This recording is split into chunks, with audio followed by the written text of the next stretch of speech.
Following is an incident about an engine failure in a canned ship. The ship's owners tried to one expert after another, but none of them could figure out how to fix the engine. Then they brought in an old man who had been fixing ships since he was a youngster. He carried a large bag of tools with him, and when he arrived, he immediately went to work.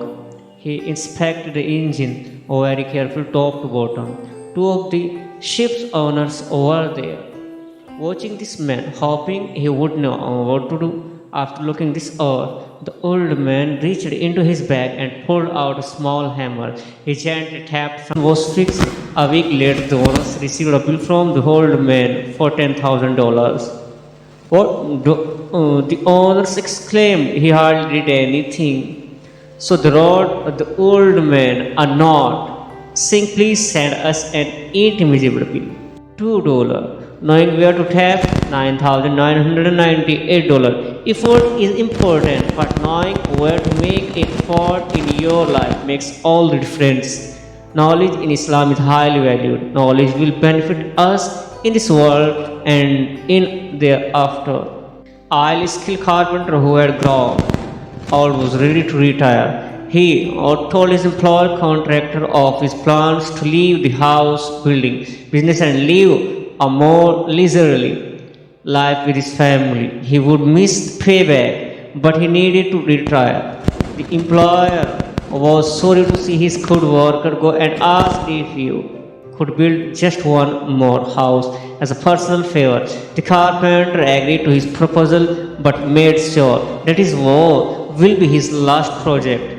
Beginning a mood to retire, the carpenter was not paying much attention to building this house.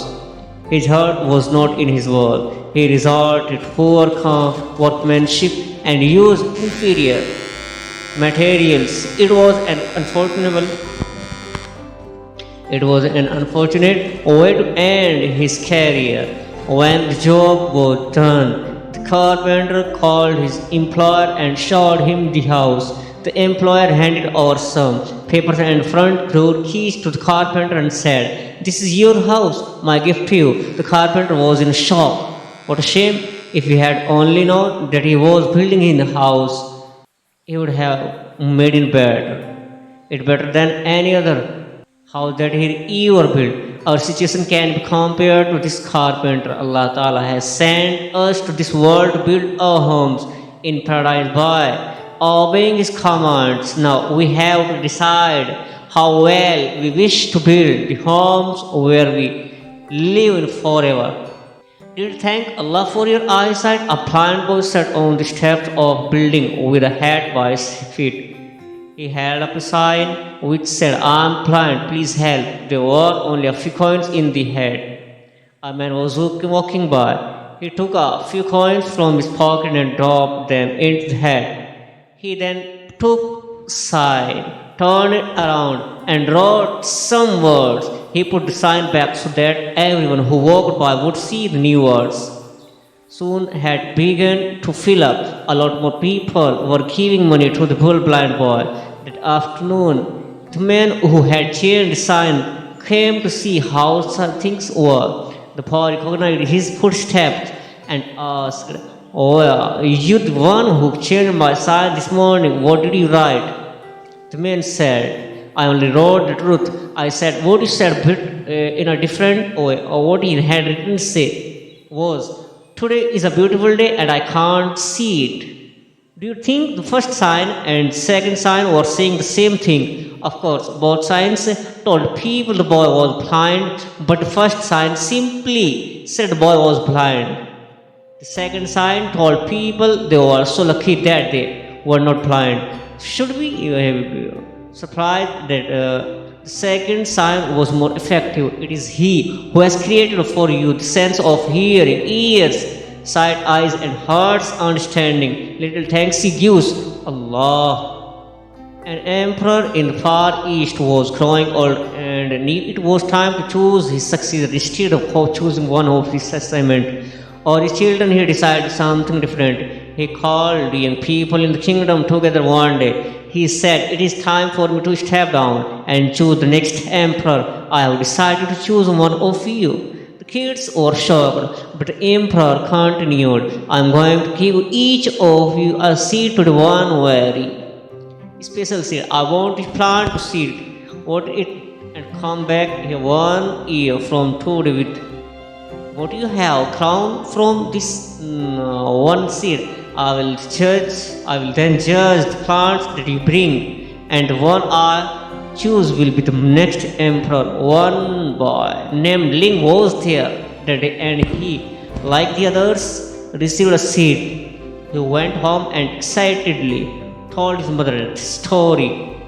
She helped him cut pot and plant soil, and he planted the seeds and watered it carefully. Every day he watered it and watched to see if it had grown. After about 3 weeks, some of the other youths began to talk about their seeds and the plants that were beginning to grow. Ling kept checking his seeds, but nothing ever grew. 3 weeks, 4 weeks, 5 weeks went by. Still nothing by now. Others were talking about their plants, but Ling didn't have a plant and felt like a failure. 6 months went, still nothing in Ling's spots.